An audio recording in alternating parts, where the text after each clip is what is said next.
Bene, allora buonasera, benvenuti all'Accademia Ligure di Scienze e Lettere per la conferenza del dottor Marco Pescetto su Maria Callas nel centenario della nascita. Maria Callas, sentiremo, ci spiegherà il dottor Pescetto chi era, anche se lo sappiamo, ma approfondirà la nostra conoscenza, le nostre informazioni su questo personaggio straordinario. Marco Pescetto, dottor Pescetto, è un medico specialista in anestesia e rianimazione presso l'ospedale Galliera, dove ha lavorato fino a luglio del 2021 e è attualmente libero professionista e medico di sala del Teatro Carlo Felice, dove spesso l'abbiamo visto durante i concerti. È segretario dell'Associazione Medici Scrittori Italiani. Ha scritto profili di musicisti del Novecento sulla rivista La Serpe, collabora con articoli a varie riviste online, come la rivista L'Invito. Ha presentato opere liriche e il librettista Felice Romani presso l'Auditorium Montale, è conduttore della TV web dello streaming Carlo Felice dal dicembre 2011 fino al giugno 2019, dove ha commentato spettacoli sinfonici e lirici intervistando gli artisti.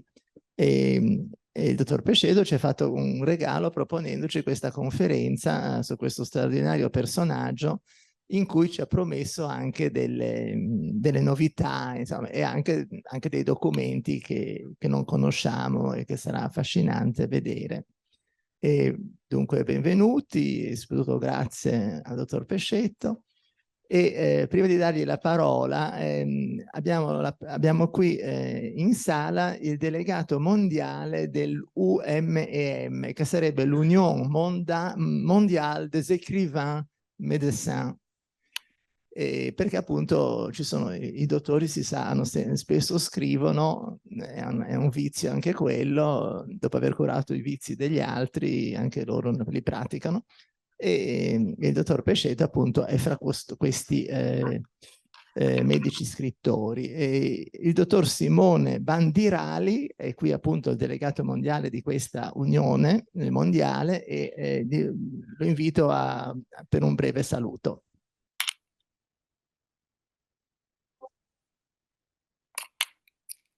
Buonasera a tutti.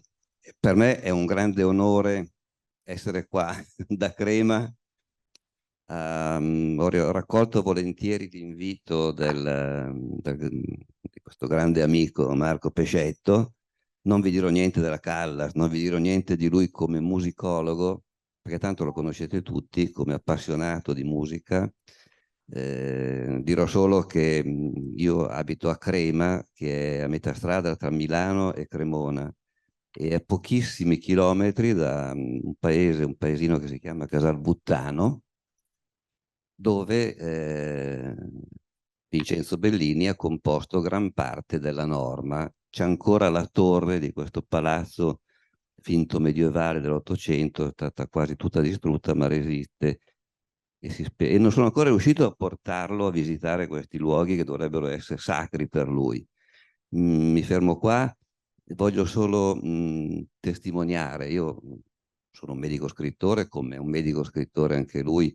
Sono riuscito a cedergli il mio posto 7-8 anni fa di segretario dei medici scrittori italiani, e lui si è preso sulle spalle questo incarico con grande solerzia e grande passione, ma voi conoscete che quando lui vuol fare una cosa la fa bene.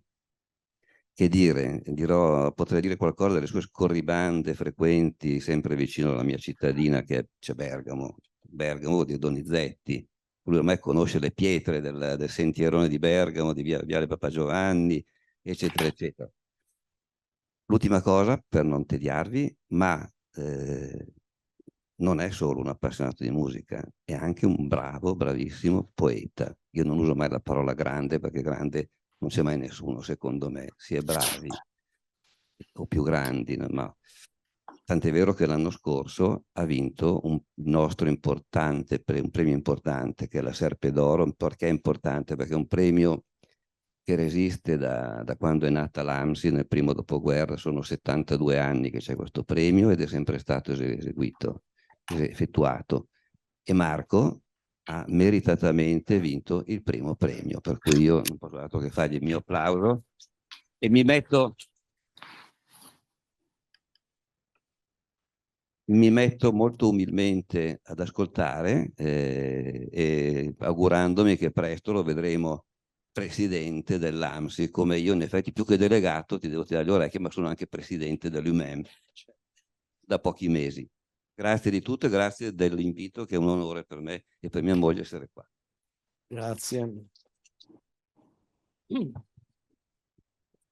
Grazie a te Simone, grazie al professor Massimo Bacigalupo che con le sue parole mi ha presentato gentilmente a tutti i convenuti, che molti sono amici, ci conosciamo, altri sono persone che sono appassionate come me della musica classica e della musica operistica. Ringrazio anche il segretario di questa prestigiosa associazione, di prestigiosa Accademia Ligure delle Scienze e delle Lettere, ma il professor Mario Pestarino, che è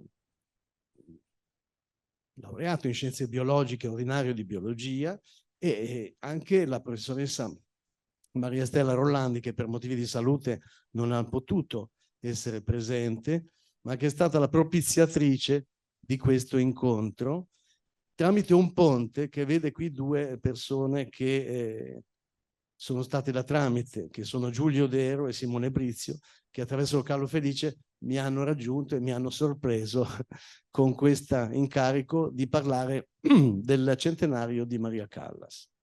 Di questo li ringrazio e ringrazio ancora Massimo Bacigalupo, di cui sono amico e come di suo figlio, per questioni anche ospedaliere, e ricordo che è docente di letteratura anglo-americana presso l'Università di Genova e con la sua passione letteraria ci ha contagiato tutti e ci ha trasmesso questo amore per la letteratura inglese, da Joyce ad altri autori di prestigio di cui ci ha parlato diffusamente in tutta la sua carriera, ancora molto viva e presente.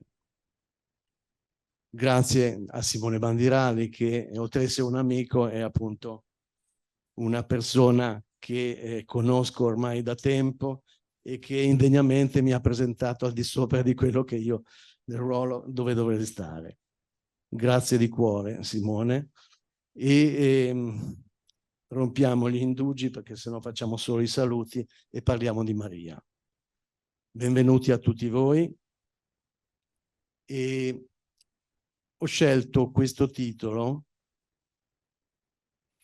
La fragilità delle corde di vetro, perché nella storia, nella biografia di Maria Callas, si configura una voce, una vocalità, che è qualcosa di estremamente personale. Le sue corde, che sono fragili appunto come il vetro, e non si intende solo le corde delle sue corde vocali, ma si intende anche le corde del suo cuore, le corde del suo spirito, saranno minacciate, saranno in qualche modo avversate da tante vicende della vita che vedremo. Ma vorrei che iniziassimo a capire qualcosa di Maria attraverso una clip che ci proietta nel 19 dicembre del 1958, quando Maria Callas è già assurta al massimo della carriera. Ha già fatto tutti quei percorsi che l'hanno portata prima, dopo la Grecia, a Verona, al Teatro La Fenice di Venezia, è arrivata alla Scala, ha stratrionfato alla Scala e solo nel 1958 viene vista e sentita a Parigi. Ascoltiamola. Per andare avanti. Siamo al Teatro des Champs-Élysées di Parigi e del 58.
ascoltiamo la voce di Callas, la nostra mente, il nostro cuore, fa l'esperienza del riconoscimento, cioè a dire ascolta qualcosa che ha già udito nel profondo del suo essere.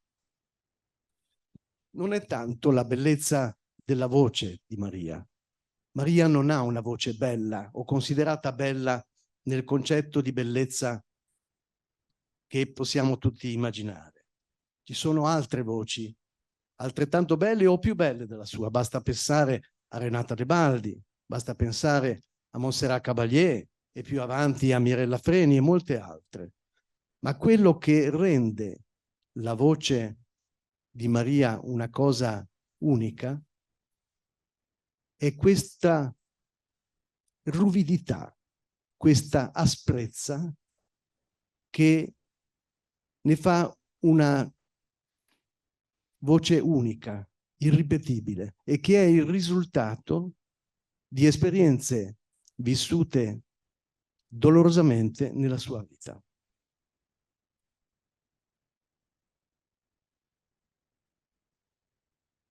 Qui vediamo, assieme al ritratto caricaturale di Maria, una cetra con 5 corde. Le corde, la cui fragilità è nella metafora pensata come il vetro, si spezzeranno durante il percorso della vita di Maria, perché saranno prima incrinate e poi messe in condizione di rompersi da fatti o eventi che minacceranno il suo benessere.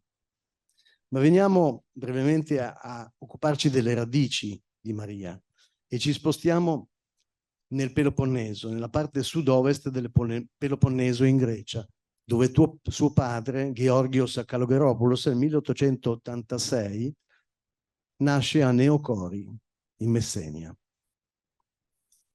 Questa è una delle case nelle quali si presume sia nato il padre di Maria.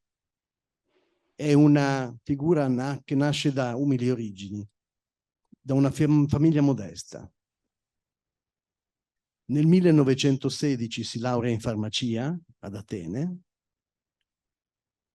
e successivamente, lo stesso anno, si sposa con Evangelia Dimitriadou, che è questa giovane e graziosa donna che ha un temperamento molto labile.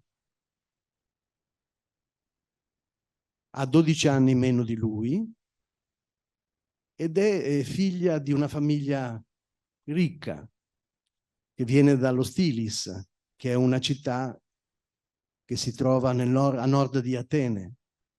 Suo padre è proprietario terriero, è appassionato di musica, è tenore e lei porta con sé i germi per la passione per il canto lirico. Il matrimonio cresce non senza contrasti.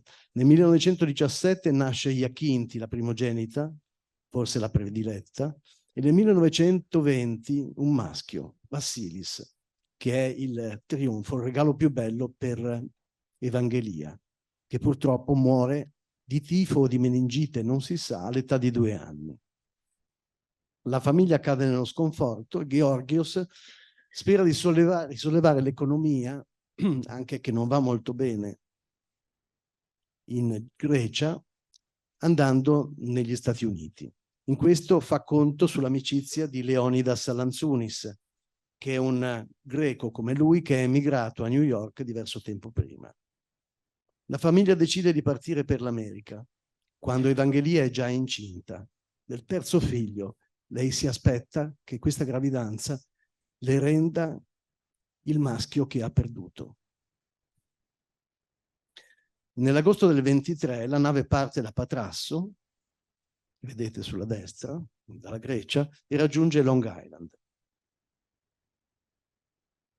E questa è la casa dove alloggia la famiglia Kalogeropoulos. Il 2 dicembre 1923, presso il Flower Hospital di New York, quartiere di Brooklyn, nasce una bambina. Maria, Anna, Cecilia, Sofia, molti nomi.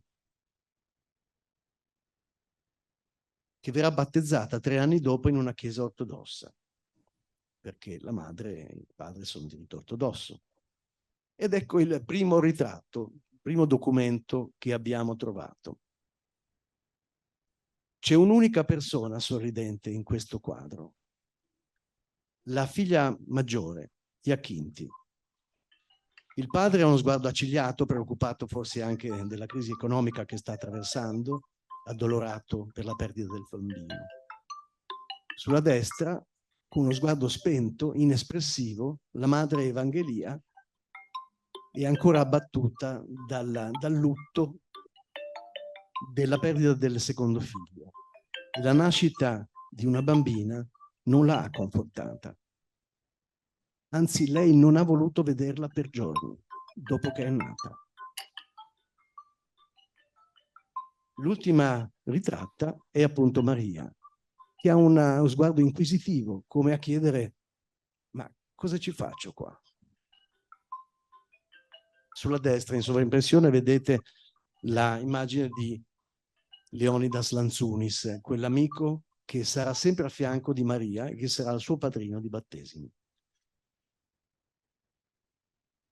Il padre di Maria, Georgios, è sempre occupato della sua farmacia, ma presto la lascerà a causa della crisi economica del crack del 29.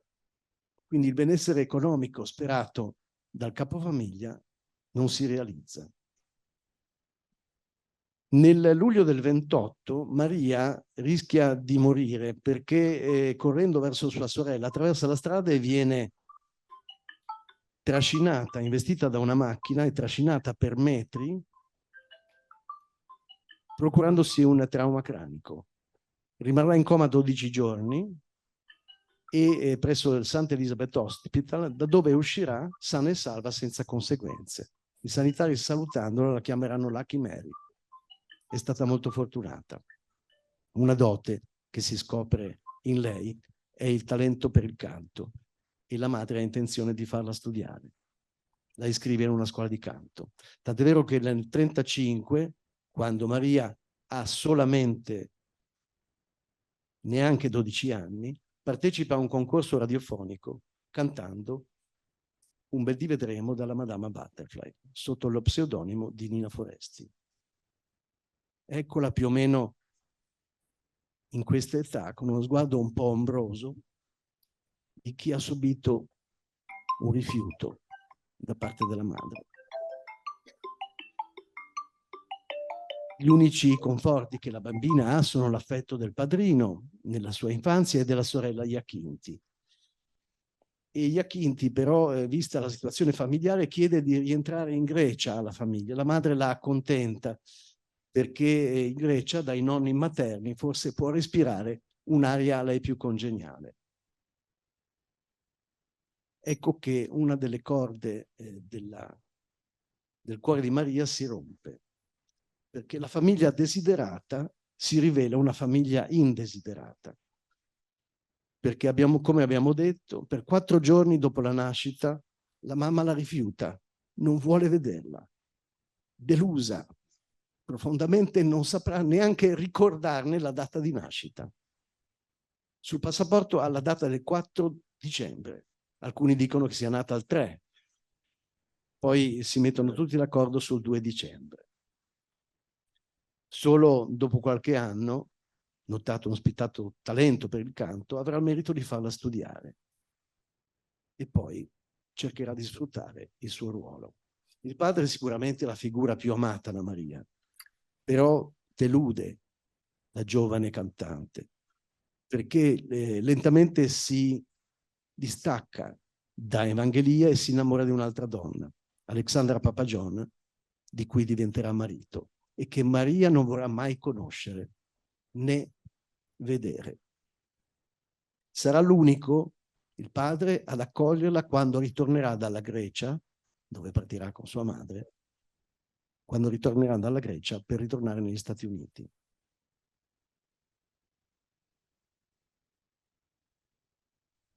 Evangelia si separa dal marito perché non c'è più possibilità di continuare un matrimonio dove c'è tensione. e decide definitivamente di abbandonare New York. Ritornano in Grecia e abitano in questa casa ad Atene.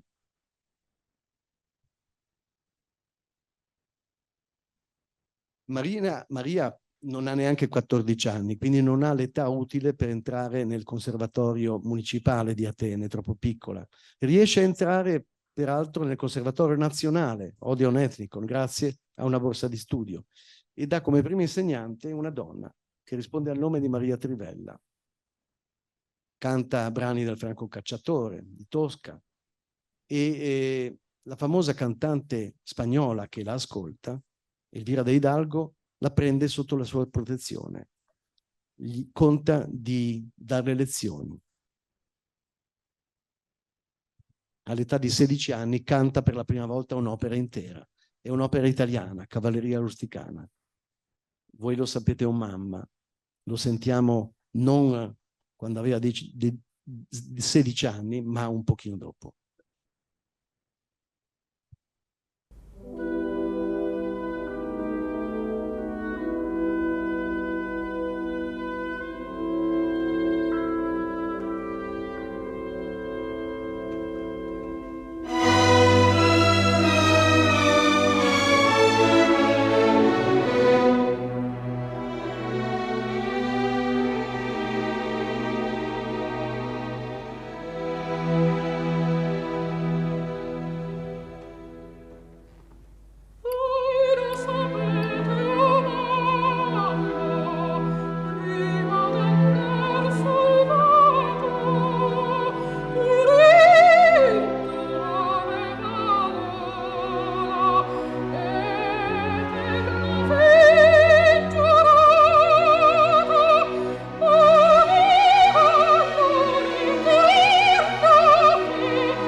In Grecia, con l'occupazione dello Stato greco da parte del nazismo e anche ovviamente dell'esercito italiano, ha dei momenti difficili perché per sostentare la famiglia deve recarsi a piedi, facendo chilometri a piedi per cantare per l'esercito tedesco e italiano per ottenere del cibo in cambio. E questo fa Maria. Canta anche in locali notturni per rimediare sostanze che possano sostentare sua madre, lei e sua sorella. Sì, chi parla? I soldi che vengono inviati dal padre non sono sufficienti dall'America. Ciao, ti avevo Nel appena 42, mandato un messaggio che non posso rispondere. Dopo un concerto a perché Salonicco sto per le aspettando truppe una italiane, canta per la prima volta nel ruolo di molto Tosca. urgente per mia Maria mamma. ha Ti quasi dispiace 18 se anni. diciamo poi?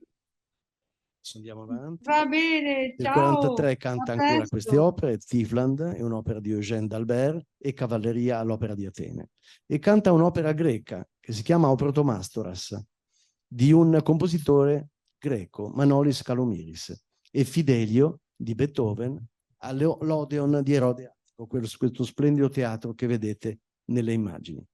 Qui è nei costumi di O Protomastoras.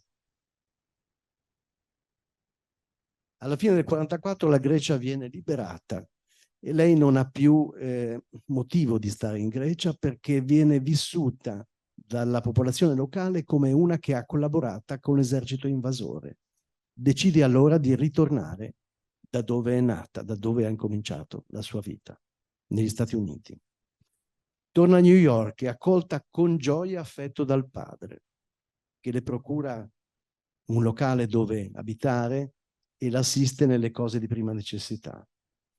Conosce il contralto Luisa Caselotti e suo marito Eddie Bagarozzi, che è un impresario teatrale dalla dubbia reputazione, con il quale ha anche una relazione sentimentale, che un po' la costringe ad accettare un contratto capestro, nel quale le chiede di firmare che il 10% di ogni suo guadagno andrà versato sul conto suo. Prova Turandot, che deve cantare a Chicago, ma la produzione fallisce e non se ne fa più nulla. Ecco Eddie Bagarozzi. Tramite sempre questa persona conosce un basso italiano, che è Nicola Rossilemeni, di madre russa, che in quel periodo si trova a New York. Lui apprezza la voce di Maria, nonostante la sua asperità, e la presenta a sua volta al tenore italiano Giovanni Zenatello, che è un tenore che ha sostituito Caruso nei tempi eroici e che adesso è a 2 anni dalla fine della sua vita. Zenatello è il fondatore delle stagioni d'opera all'Arena di Verona e le fa un'audizione. Le propone la Gioconda, programmata a Verona. La voce lo convince. La Callas è scritturata per l'Arena di Verona. È l'ingresso della sua folgorante carriera. Sarà poi Rossilemeni a riferire al suocero Tullio Serafin, che è direttore d'orchestra, che ha scoperto una voce nuova, una degna voce da poter ascoltare. Si imbarca in America con il piroscafo Saturnia alla volta di Napoli, con Rossilemeni e il contralto Luis Caselotti. Ed eccola al debutto nell'Italia. La sua mentore, la sua insegnante, Elvira De Hidalgo, gli aveva sempre detto: tu devi cominciare a cantare in Italia, perché quella è la culla del melodramma. Devi portarti lì. È qui che il 2 agosto del 1947 Maria Callas trionfa con la Gioconda. Maria porta nel suo canto, così aspro, così tormentato, la miseria conosciuta in Grecia e il dolore di non essere mai stata amata. Si sente nel suo canto una lettura tragica e potente come le tragedie greche da cui lei proviene, Grecia da cui lei originariamente proviene.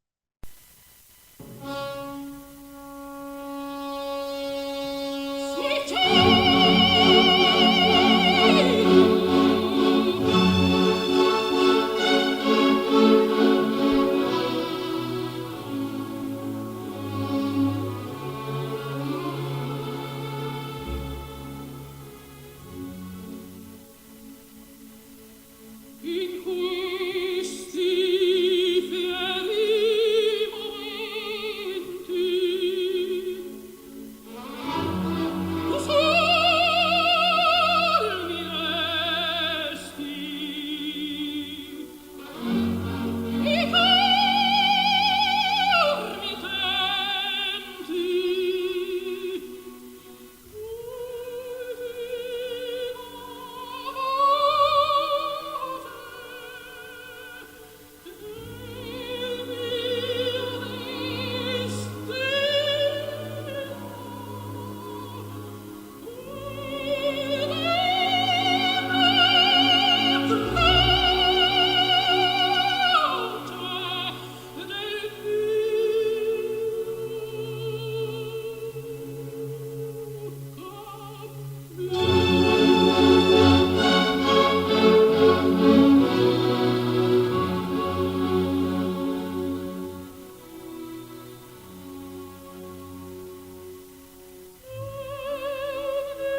fatto sentire per intero quest'aria per farvi vedere la facilità con cui Maria canta le note gravi.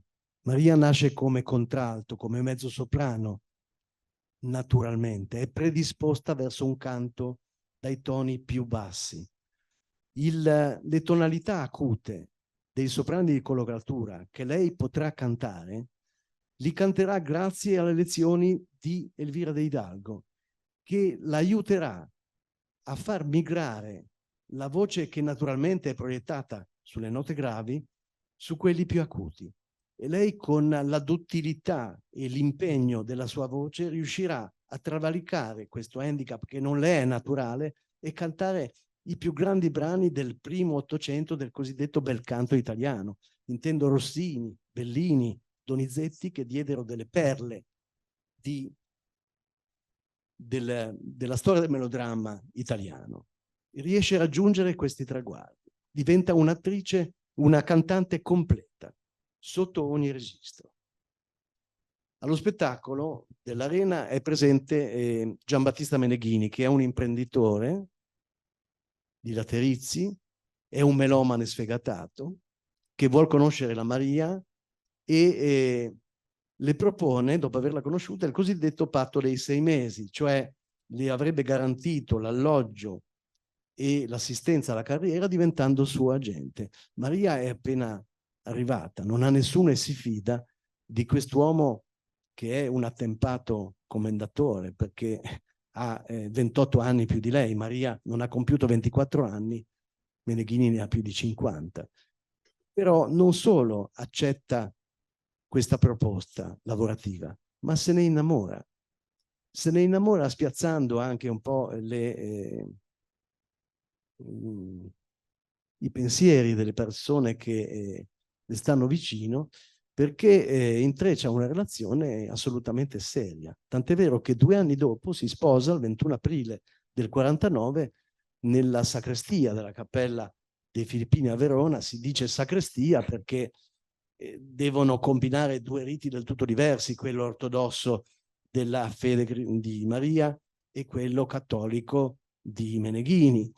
Però gli ostacoli si superano, questi si sposano e la sua vita matrimoniale comincia. Qui è stato trovato anche dal mio collaboratore straordinario il certificato di matrimonio,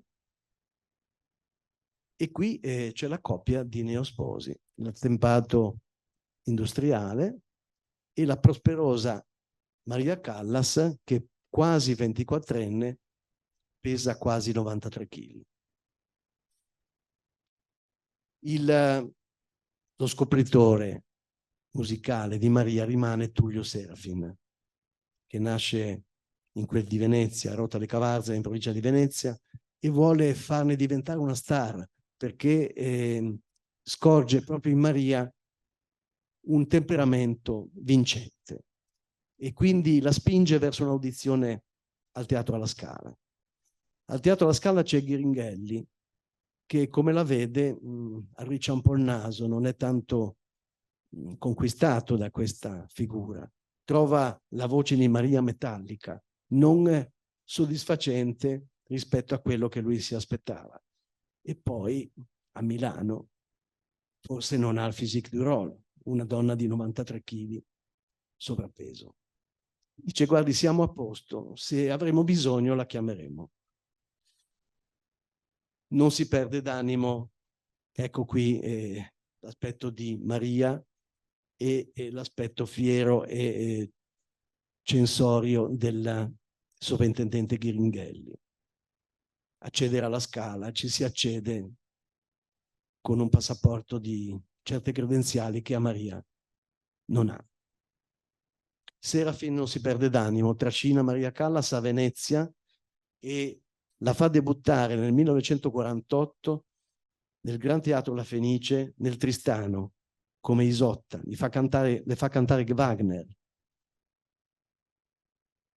Anche se l'opera viene cantata in italiano, perché a quel tempo si usava cantare che le opere venissero tradotte in lingua dove venivano eseguite. Maria assorbe rapidamente il canto tedesco, che è un canto aspro, con note duri, forse anche perché nella sua fisicità e nella sua tendenza alle note gravi la interpreta senza problemi. È un successo che si ripresenta nella tournée che farà con Serafin nel Nord Italia, cogliendo successi in tutti i teatri dove andrà. A Trieste nella Forza del Destino, al Grattacielo di Genova nel Tristano. Canta nel Grattacielo, che è un teatro cinema, perché allora, dopo il bombardamento bellico, non si poteva trovare altro che delle soluzioni temporanee. Ed è molto contenta di aver cantato a Genova, il pubblico l'ha applaudita clamorosamente. Al Lirico di Torino è Aida e canta tra le macerie del Carlo Felice come Turandot. Il Carlo Felice veniva coperto da teli, da tendoni che permettessero il palcoscenico, che era ancora integro, di poter cantare. A Firenze è Norma.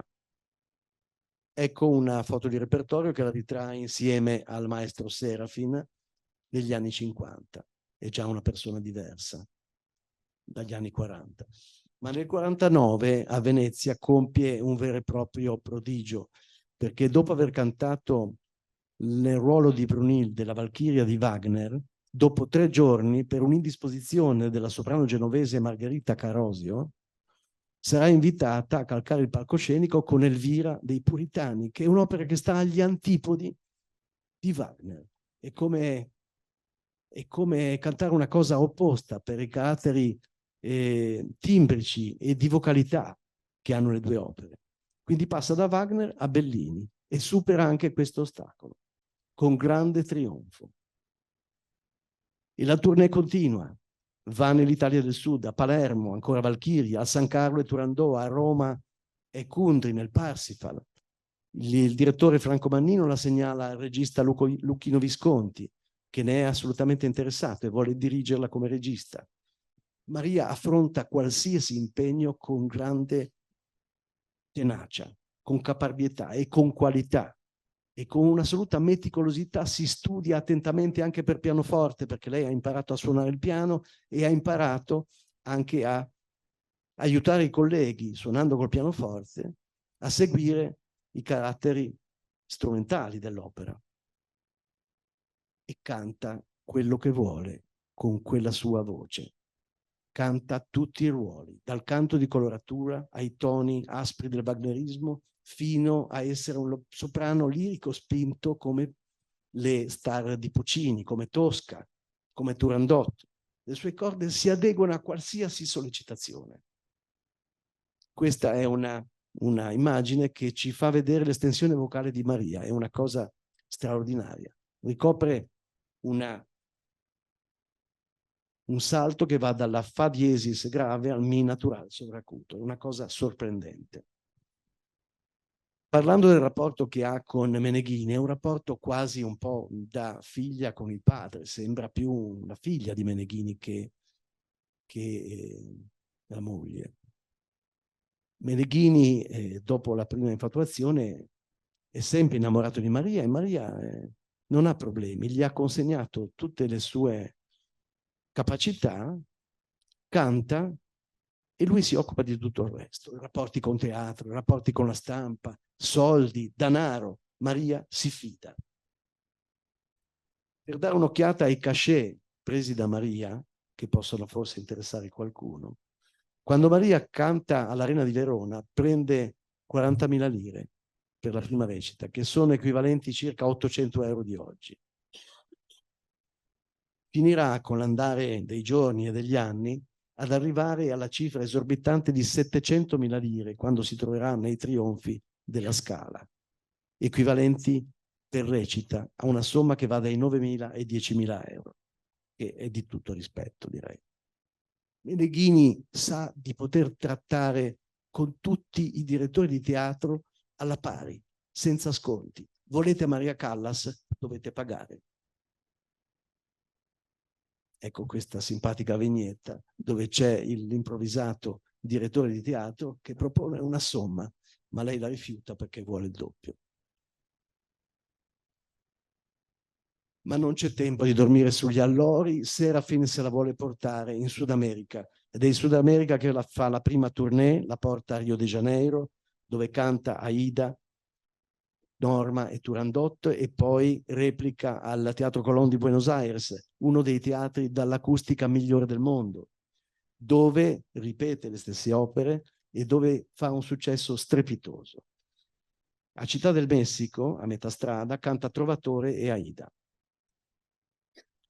Nelle sue scorribande teatrali, dopo il Nabucco cantato a San Carlo di Napoli, si accorge che non potrà avere figli da Meneghini. Meneghini è sterile, o comunque c'è qualche difficoltà nei rapporti intimi con Meneghini. Ha una battuta d'arresto anche per una epatite acuta e deve sospendere delle opere. Arriviamo al 1950. Vedete questa piazza? È una piazza che molti di voi hanno già calcato per venire alla Scala. Ha un cruccio, Maria, quella di non essere riuscita a entrare nel teatro forse più prestigioso del mondo.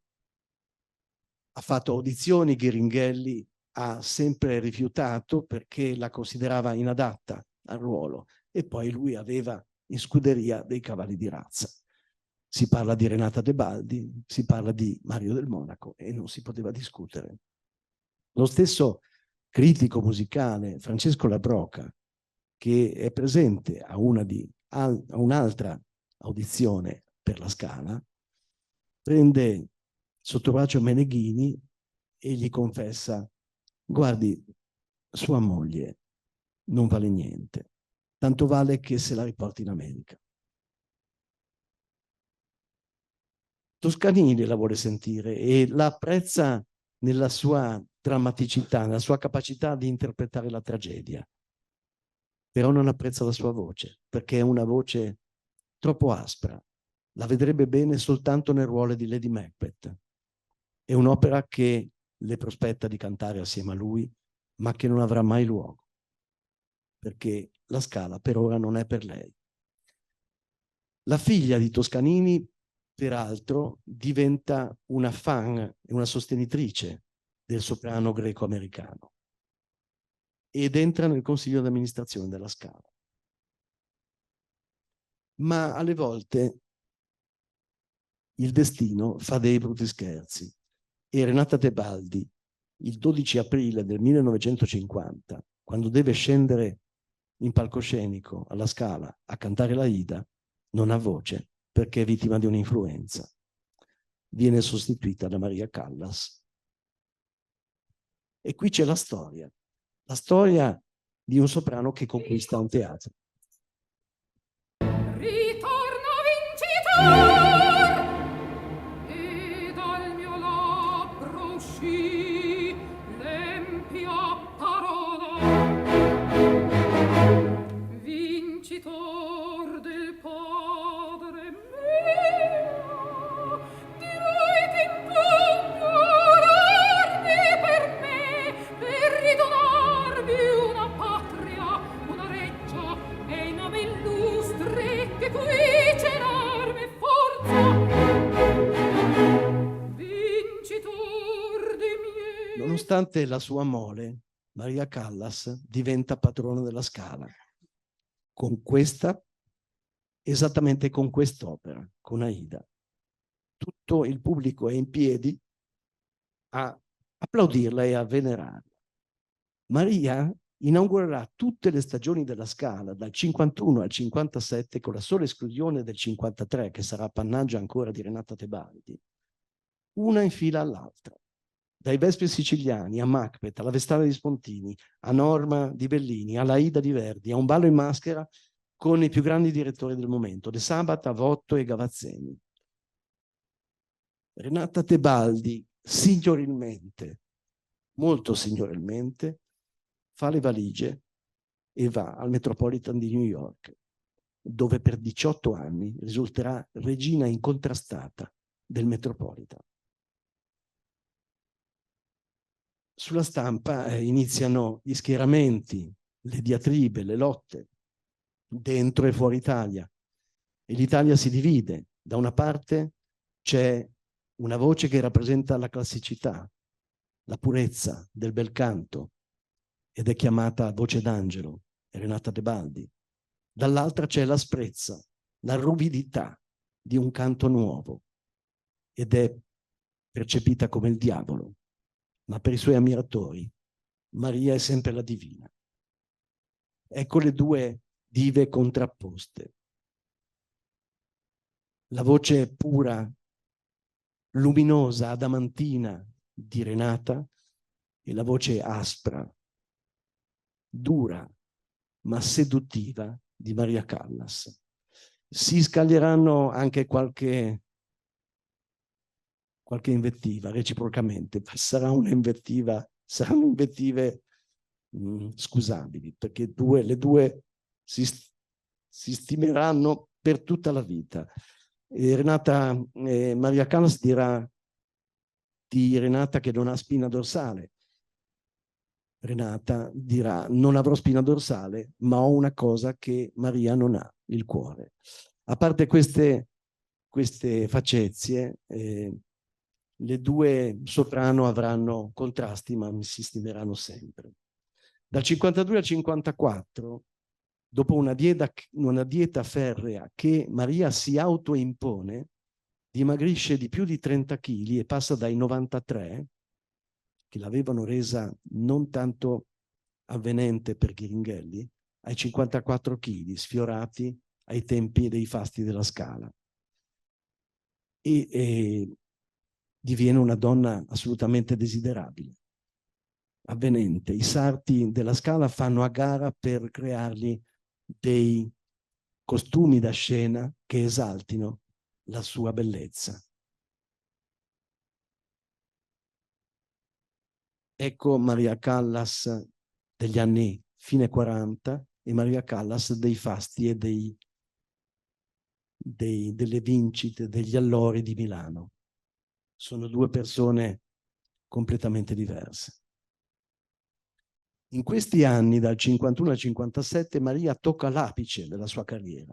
È il suo miglior momento, è irraggiungibile. Canta ancora Carlo Felice, Sotto i tendoni, nel 53, Lucia di Lammermoor, è con Di Stefano. Nel 54 è Tosca, sempre sotto la direzione del maestro Franco Ghione, un direttore che viene dalle parti di Acqui e che ha buon gioco al Carlo Felice. Inizia a lavorare con Luchino Visconti nel 54, che ne è letteralmente conquistato. Nel 54 per la Vestale di Spontini. Nel 56 è diretta dal più prestigioso direttore di quei tempi, Herbert von Karajan, che la dirige a Vienna per la Lucia di Lammermoor di Donizetti. E nel 57 registra per la casa discografica EMI Bohème e un ballo in maschera. Maria è sempre stata preoccupata di lasciare ai posteri delle tracce, dei ricordi della sua voce. E questo ci ha donato, perché molte opere sono state trasferite su disco e noi la possiamo ascoltare ancora oggi come era a quel tempo.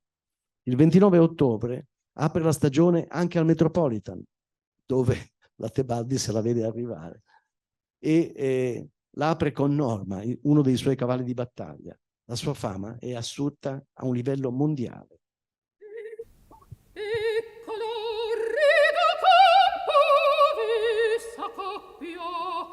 Al delitto l'amore e colore corone la piantano ardente al piede sin altri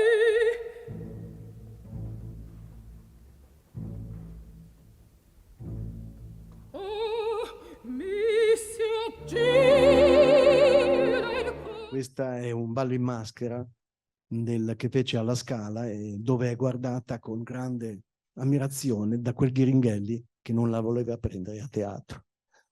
Mentre si trova negli Stati Uniti per una tournée a Chicago, le capita uno strano evento. Alla fine della rappresentazione di una Madama Butterfly, un ufficiale giudiziario forza la porta del suo camerino per consegnarle un'ingiunzione di pagamento di tutti i mancati guadagni che lei avrebbe dovuto versare nelle casse di Eddie Bagarozzi.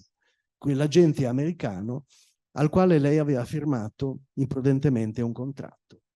Lei è presa dall'ira e caccia via gli ufficiali giudiziari in malo modo. È un momento difficile per Maria, perché anche la madre la calunnia dalla Grecia, vuole soldi che lei, dopo tutti i fasti e gli ori che ha guadagnato, non ha ancora corrisposto a sua madre. Emergono anche dei dissapori con Renata Tebaldi. Ecco la foto che la ritrae quando caccia via gli ufficiali giudiziari che sono venuti a violarle il camerino. Nel 1957 incontra a Manhattan una giornalista americana, Elsa Maxwell, che a settembre dello stesso anno gli presenta una persona che sarà importante nella sua vita, Aristotele Onassis, che invita all'Hotel Danieli di Venezia assieme a lei. Onassis è con la moglie Tina Livanos. Sempre alla Scala, sempre nel momento d'oro, canta diretta da Luchino Visconti, che la adora, Ifigenia in Tauride e Anna Bolena, in una produzione della Scala. E canta anche ad Atene per un recital ai piedi dell'Acropoli, al Teatro Odeon di Erode Attico. Maria non si risparmia, con la voce può fare quello che vuole in quel periodo. Dopo Atene si reca a Edimburgo, dove onora 4 delle 5 recite previste, suscitando dei malumori per gli esclusi. Ma ecco, sentiamo Luchino Visconti. Il lavoro con Maria Callas, che era una cosa alla quale pensavo da molto tempo, che finalmente si è realizzato con la Scala. E Maria era anche un personaggio tale, un elemento tale che dava lustro a tutto quello che faceva. Maria voleva che l'accompagnassi sempre fino in quinta prima di entrare, se no non entrava. Io dovevo accompagnarla fino in quinta e dicevo: Maria, ti accompagno volentieri, basta che tu entri e poi canti, io non posso cantare. Io devo stare in quinta perché lei voleva vedermi, oppure nella buca del suggeritore perché voleva vedermi mentre cantavo, che poi non vedeva niente perché era molto miope. Però mi sentiva lì, io ogni tanto gli dicevo: muoviti, vai a destra, vai a sinistra, ancora dalla buca gli dicevo. Una volta mi arrabbiai con un sostituto direttore di quelli che devono far entrare le comparse al momento buono, al finale della Bolena, alla prima, con Gavazzini che dirigeva, e la Callas aspettava che arrivassero gli Armigeri a prenderla su un acuto finale dell'ultimo atto, e gli Armigeri non sono entrati perché il direttore si è distratto, il direttore di scena si è distratto e non li ha mandati. E ero in quinta che fremevo, dicevo: perché non arrivano questi imbecilli? Il tempo di arrivare là, ho visto che erano lì fermi con le loro armi, la Maria intanto ha fatto l'acuto, siccome non si perdeva mai d'animo, è girata e è andata via lei, è andata lei al patibolo da sola. Pensi che ogni volta che andava su Traviata io andavo in scena al primato a mettere a posto i fiori sui tavoli, perché non mi fidavo di come li mettevano. I suoi fiori. Andavo io, erano le violette, avevo messo tutte violette per Maria. Andavo io, violette no, finte. Lì no, non si può. E camellie. Andavo io a mettere a posto all'ultimo momento perché non mi fidavo degli attrezzisti. E Maria lo sapeva e diceva: vai a mettere a posto i fiori. Poi voleva che stessi lì durante tutto il preludio. Lei era seduta su un puff, mi ricordo, apriva così la scena, lei su un puff e gli invitati che arrivano, e lei voleva che stessi lì durante il preludio. Dicevo: Maria, guarda che sta finendo il preludio, io vado perché se si apre sono qua con te. E allora devo tagliare la corda nel momento delle ultime note del preludio. Dimenticato Luchino Visconti. Il 2 gennaio 1958 si inaugura il Teatro dell'Opera di Roma, completamente ristrutturato. Sono presenti le più alte cariche dello Stato, il Presidente della Repubblica Giovanni Gronchi e i ministri del governo. In platea ci sono personalità di spicco della cultura e dello spettacolo.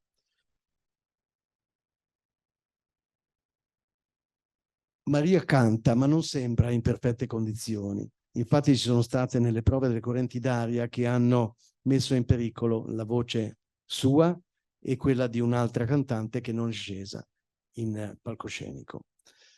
Maria parte con Casta Diva e arrivano delle grida di disapprovazione dal loggione.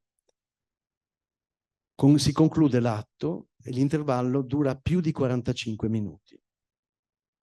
È una cosa che non è mai successa alla Scala. Dopo tanta attesa, per causa di forza maggiore la rappresentazione è sospesa.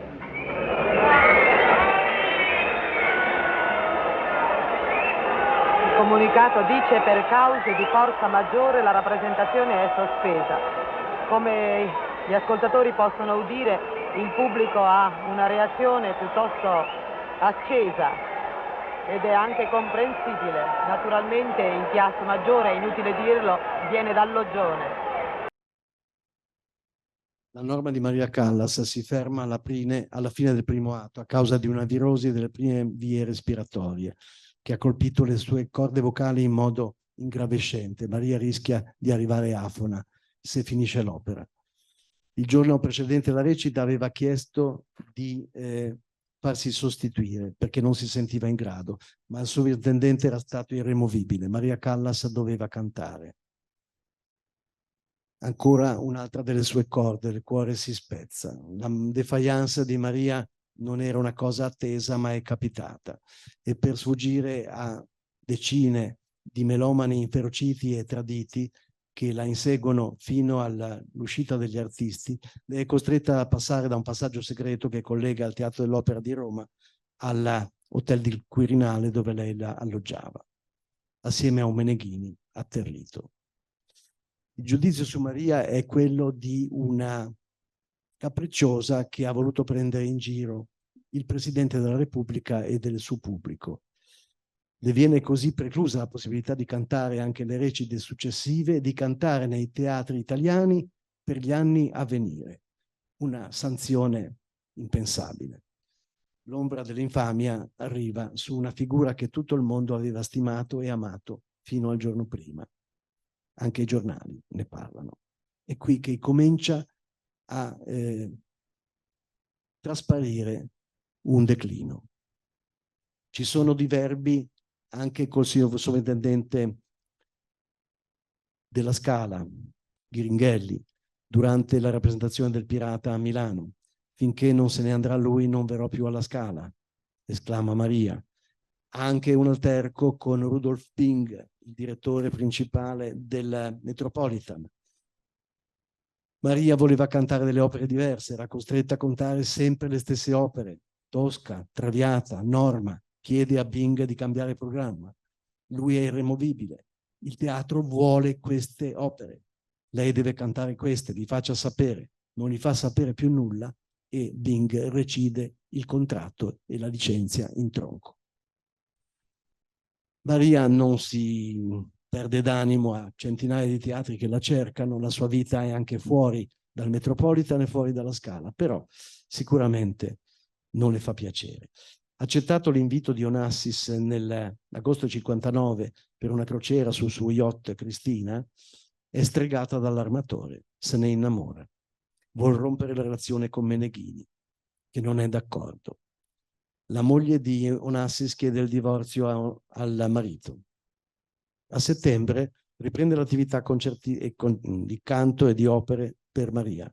È a Bilbao, Londra, Kansas City e a novembre a Dallas con Medea e Lucia. È proprio a Dallas con Lucia di Lammermoor che succede un'altra défaillance.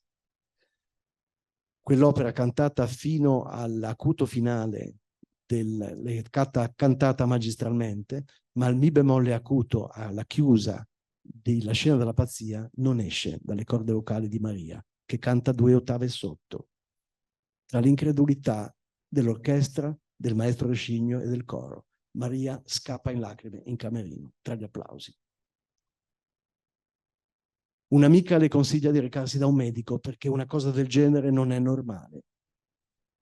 Maria non ci vuole andare, dice che lei sta benissimo. L'amica insiste, Maria ci va. Viene fatta diagnosi di gravidanza. Maria viene inviata anche a un ginecologo che conferma la diagnosi. Maria è gravida. Lei ne è felice e ne vuol comunicare la sua gioia autentica al marito che è coinvolto in questa gravidanza. Ma Aristotele gli dice che lui di figli non ne vuole. Non intende averne altri, ne ha già 2. Conosce delle cliniche a Parigi che mettono tutto a posto in poco tempo. Lui la invita ad abortire. lei resiste. È la cosa più importante che vuole, la cosa più importante della sua vita, più di tutti i canti e di tutti gli allori che ha potuto cogliere. Vuole andare avanti. La gravidanza procede, Maria spera di convincere Onassis, è vicina al parto, lo registra presso una clinica privata di Milano, abita ancora in via Buonarroti, e registra il figlio con nome di fantasia, Lengrini, Omero Lengrini. Un'altra corda si spezza nel cuore di Maria. La corda già incrinata dall'egoismo e l'indifferenza di Onassis si spezza con la morte del figlio. Nato prematuro il 30 marzo del 60, vive 2 ore soltanto, perché i suoi polmoni immaturi non gli consentono di sopravvivere. La corsa all'ospedale è vana, ci giunge già morto. Ancora una volta il dolore di Maria si sublima nel canto.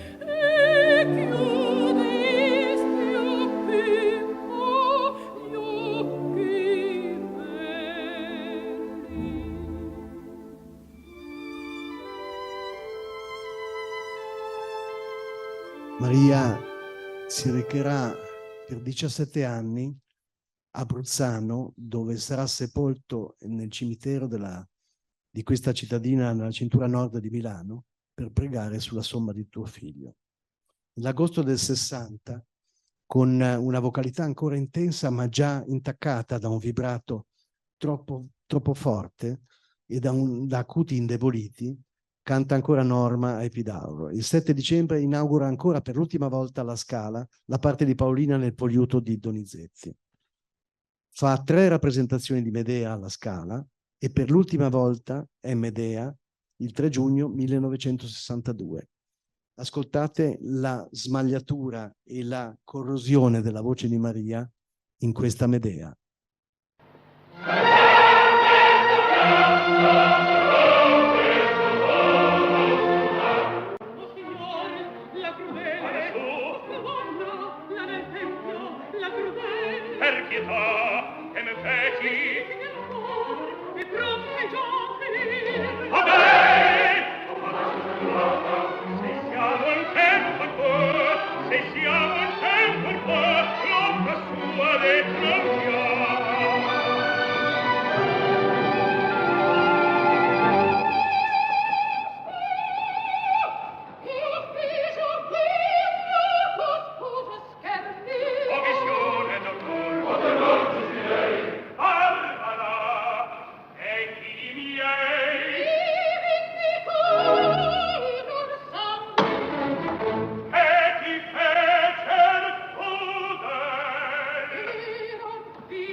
L'idea di come tendeva a smagliarsi, a sciogliersi la voce. L'attività artistica nel 63 si dirada, riducendosi a recitali e incisioni di dischi. Maria nel 63 brucia tutti i costumi di scena che aveva avuto nel Teatro alla Scala, quasi a rinnegare tutti i fasti e le glorie maturate in questo prestigioso teatro. e si trasferisce a Parigi. Il direttore della casa discografica EMI, Walter Legge, la contatta perché l'ha scelta come mezzo soprano per interpretare il Requiem di Verdi, accanto a sua moglie, Elisabeth Schwarzkopf, nel ruolo di soprano. Maria, all'inizio contenta, si indigna, perché era lei che doveva essere la regina di quel capolavoro verdiano. E non lo canta più, non lo incide, e rimarrà il rimpianto di non aver mai cantato il Requiem del grande maestro Verdi. L'anno successivo, il 64, è Tosca al Covent Garden e Norma a Parigi. Il 65 è il Canto del Cigno. Con la forza della disperazione canta Norma a New York, ma a Parigi, ancora con Norma e Georges Bretre come direttore, non riesce a superare il primo atto perché cade per terra svenuta. Confiderà alla sua insegnante De Hidalgo: ho avuto un crollo del corpo. La pressione è scesa a 70 su 50 mm di mercurio. Impegnata con il Covent Garden di Londra per 4 rappresentazioni di Tosca, riesce a tenere solo l'ultima, quella di gala, in presenza della regina Elisabetta, il 5 luglio 1965. Questa è l'ultima volta che Maria Callas canta un'opera integrale. Le attività di cantante sono sempre sostituite, sempre più sostituite da quelle mondane che non dispiacciono a Maria. Lei che ha vissuto sempre in stato di semi-povertà, le cose mondane non le dispiacciono.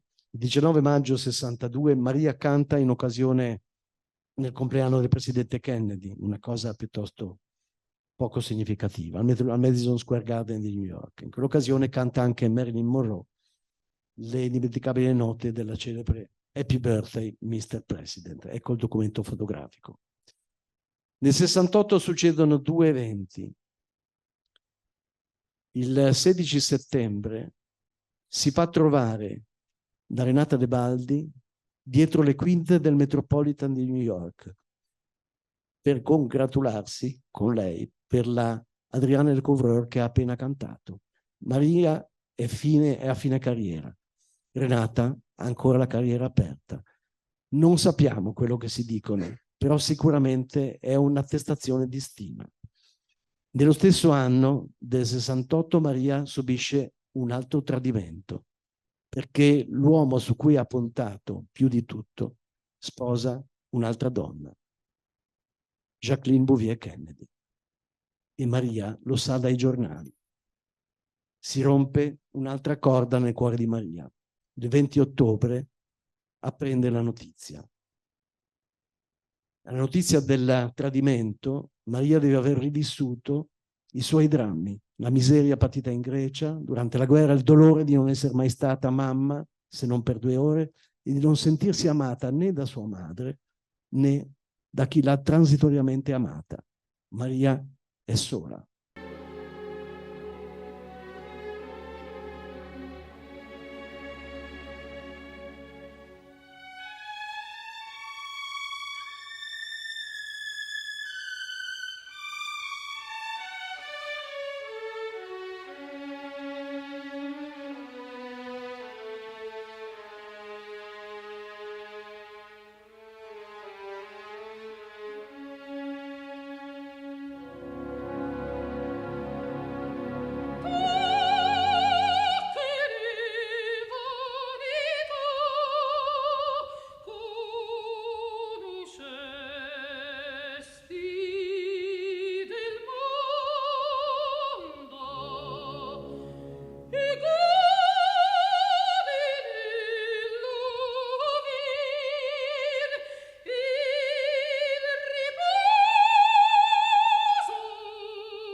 Nel gennaio del 1970 Pierpaolo Pasolini gli propone di fare un film nel ruolo di Medea presso l'Opera di Parigi. Mentre la critica cinematografica è favorevole per l'ambientazione al film,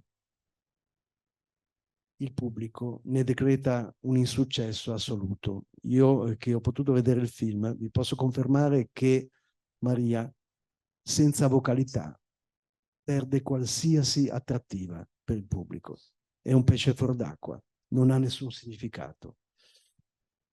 Nel 72 Maria si reca a New York per tenere una masterclass ai giovani della Juilliard School, una delle scuole più importanti, più prestigiose dell'America.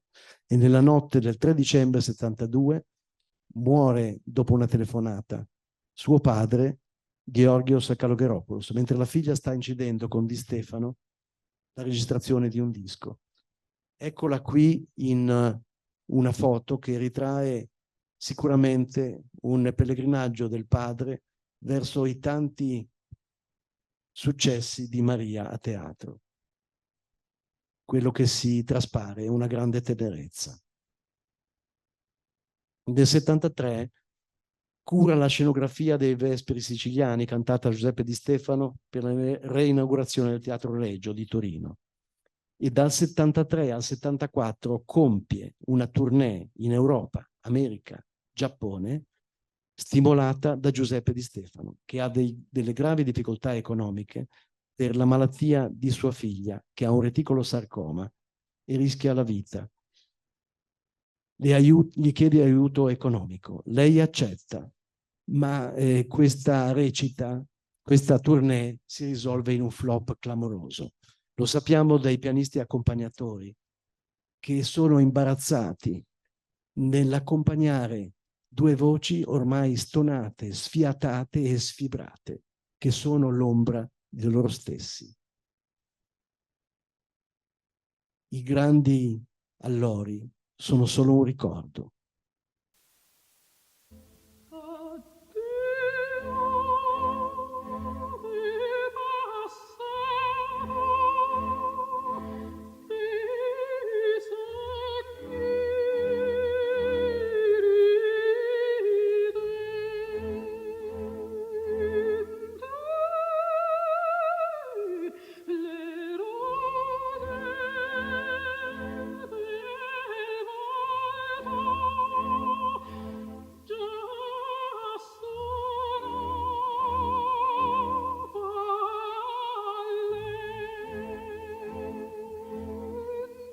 Ricorda Maria Di Stefano, la moglie del tenore, che incontrò Maria a New York nell'ultima tournée.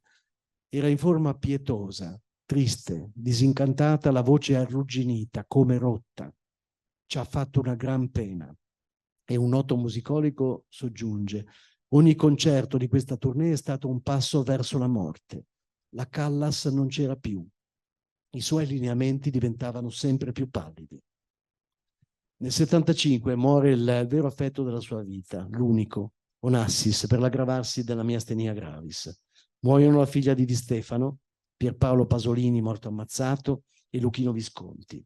Maria a Parigi compra un lussuoso appartamento in Avenue Georges Mandel, dove vede la Tour Eiffel, abbandona la vita mondana.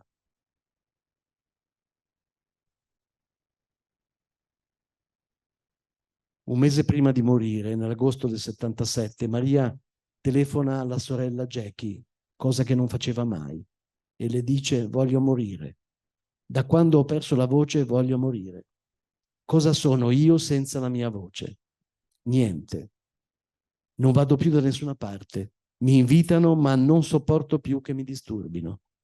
Allo stesso modo, nelle interviste radio concludeva sempre con una risata amara, lamentando che i suoi colleghi non le chiedessero più un consiglio.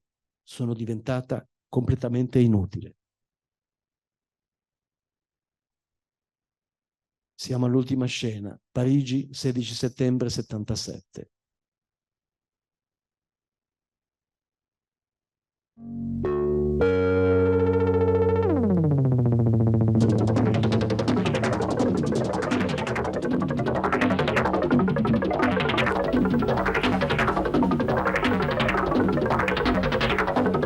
L'avete sentito dai titoli, è morta Maria Callas, è morta oggi a Parigi per una crisi cardiaca. Aveva 53 anni.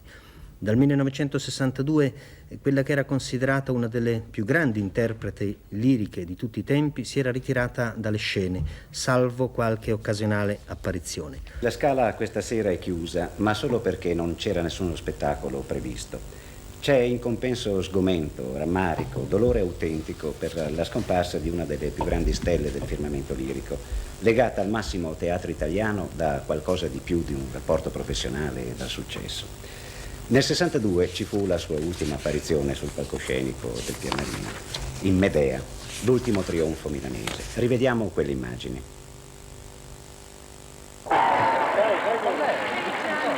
Abbiamo atteso Maria Callas alla fine dello spettacolo dopo questa Medea e penso che anche l'incontentabile Maria Callas possa essere contenta di questi applausi. Ringrazio il Dio veramente. È stata una bella serata e un bel ritorno. Una bella serata, un bel ritorno commovente. Maria Callas ha paura qualche volta? Più Maria Callas diventa quella povera Callas, più paura ha. E Medea?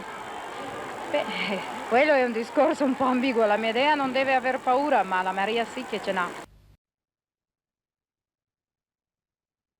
La Divina muore in solitudine, in un attimo, per un infarto miocardico acuto nella propria abitazione, con la sola presenza dei suoi domestici, l'autista Fergio Mezzadri e la cameriera Bruna Lupoli.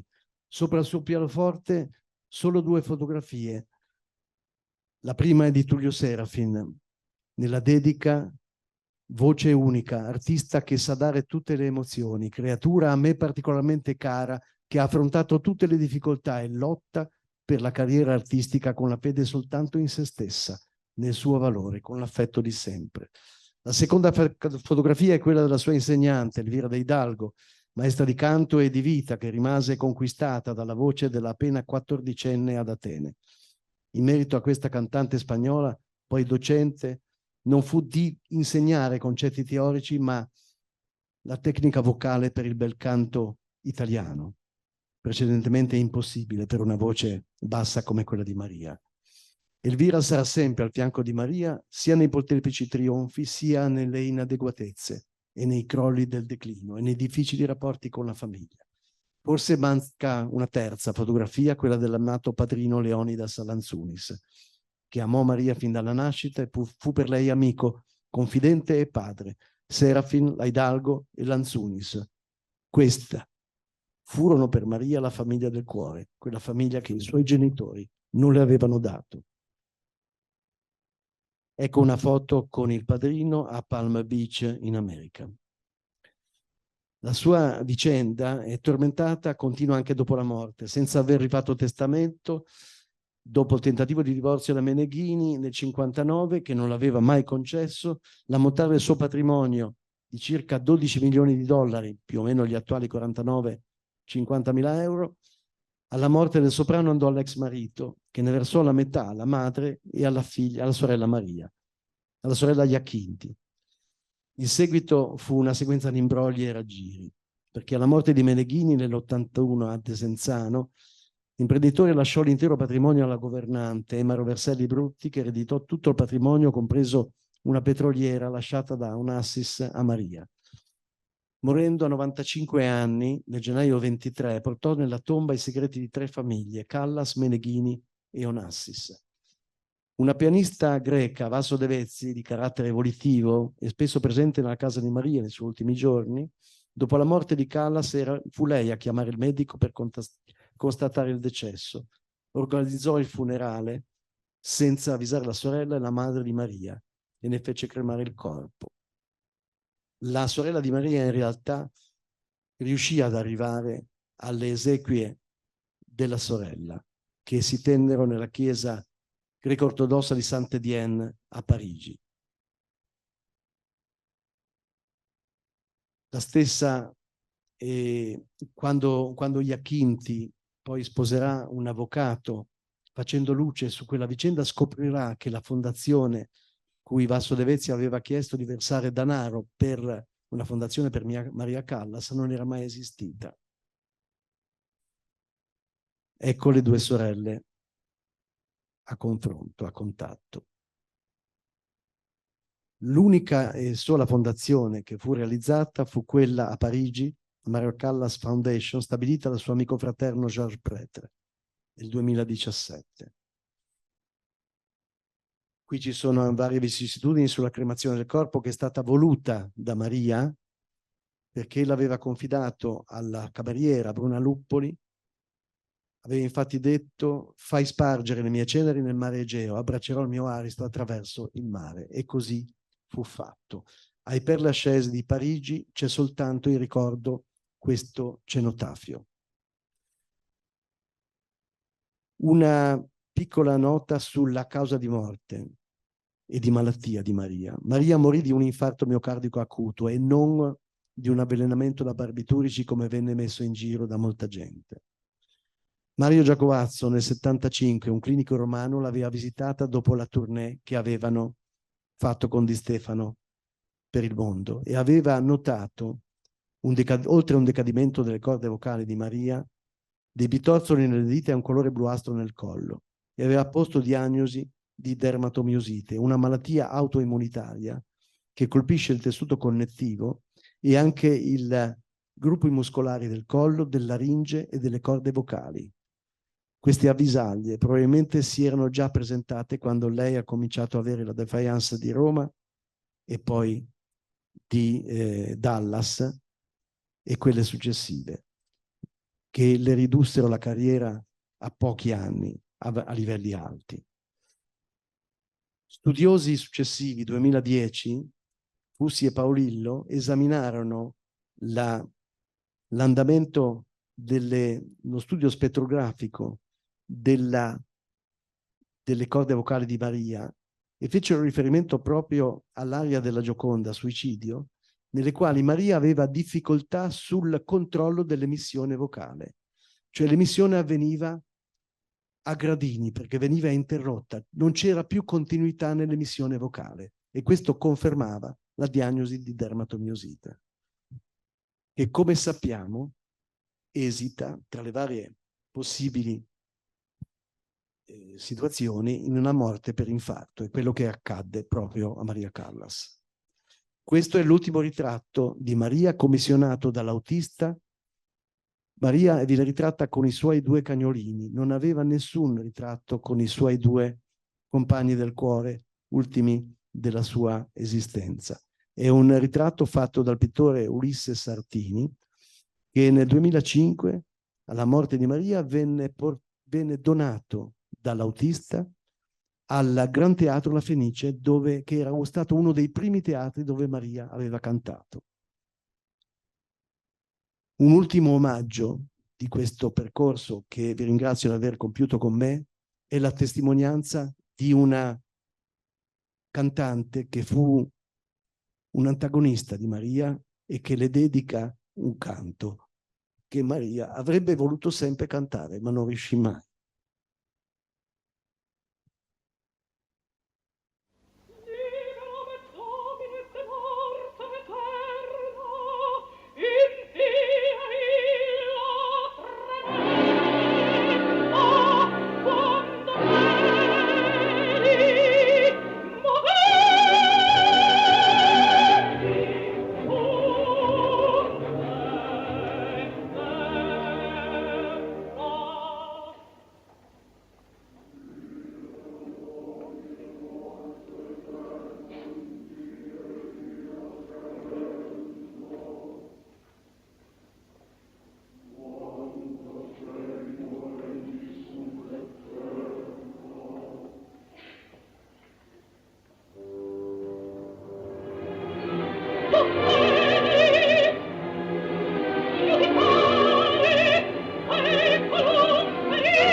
Un ringraziamento al mio grande collaboratore per l'elaborazione grafica di questo lavoro e a tutti voi per la pazienza. Grazie.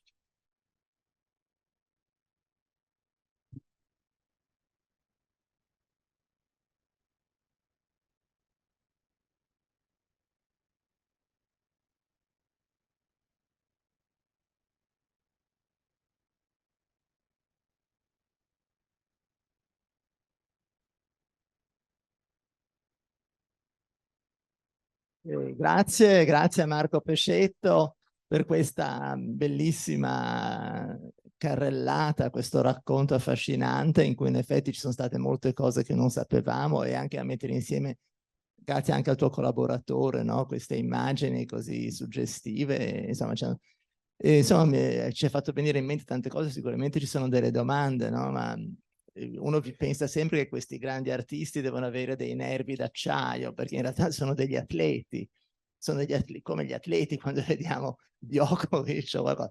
In fondo è la stessa cosa, devono essere in forma quel giorno, ed è terribile, pensiamo a tutta la tensione psicologica che subiscono, però è un miracolo che vediamo ripetersi. Anche ieri sera, per esempio, al Carlo Felice abbiamo visto una giovane pianista coraggiosissima che ha suonato senza battere ciglio. Però il problema è che gli artisti, però forse anche i conferenzieri, per cui dobbiamo ringraziare Marco Pescetto che ha affrontato questo tema, no, con tanta souplesse, no, in fondo da artista.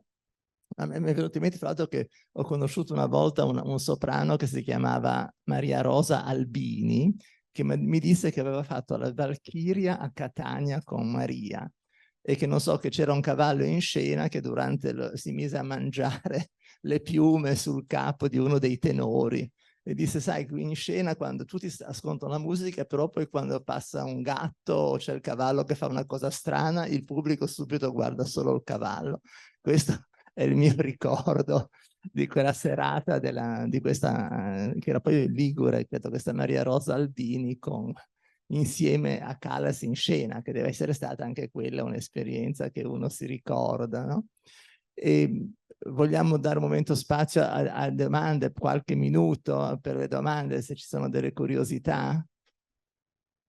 Ma mentre pensate alle domande, vi ricordo che giovedì ci sarà una conferenza della nostra accademica Maria Antonietta Falchi su un argomento storico per i 500 anni della autorità secolare di Lutero, cioè si parla della riforma protestante, del mezzo millennio che ci separa. In fondo anche oggi, stasera, si è parlato di cattolici, di ortodossi, no? Dell'incontro fra queste fedi, e insomma ci sono venute anche molte curiosità su questi personaggi che sono emersi, anche la citazione di Pasolini, no? Che mi ricordo diceva che la Callas lo portava all'opera, no?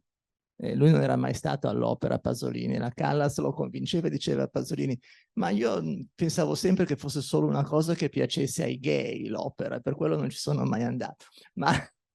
Però la Callas mi ha convinto e mi ha portato a vedere qualche opera, e allora ho cominciato a... Poi il film non è così male, secondo me, bisognerebbe anche quello rivalutarlo, il film di Pasolini.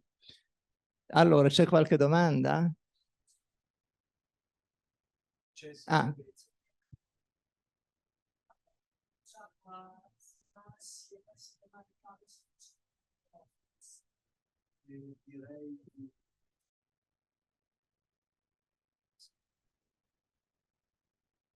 Ma direi che già il padre, quando arrivò negli Stati Uniti d'America per facilitare anche gli anglofoni, cambiò lui già il nome in Callas, che così era più pronunciabile, per cui già in America era conosciuta nei primi anni, quando era giovanissima, era conosciuta col nome di Maria Callas.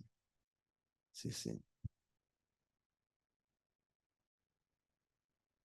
Se c'è qualche altra curiosità, sentiamo Bandirali.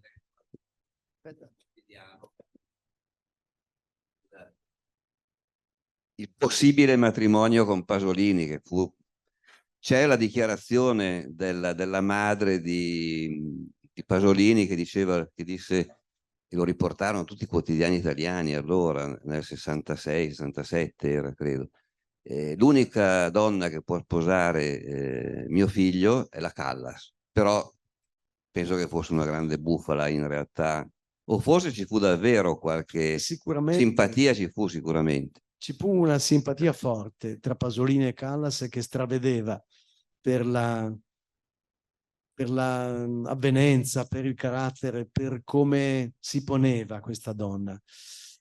Era in qualche modo attratto, ma di un'attrazione di tipo artistico, direi, perché poi diciamo così che umanamente non era possibile, come neanche per Luchino Visconti, che la adorava, avere una tensione fisica verso di lei. Anche il rapporto con Meneghini, che è un'altra cosa, però non fu proprio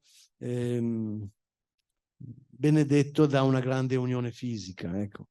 L'unico rapporto anche completo l'aveva provato con Onassis, che poi era un collezionista di donne, insomma, oltre che un animo gentile, che metteva a disposizione molti mezzi, anche faceva fare una bella vita, e questo era assolutamente interessante per una donna a quell'epoca.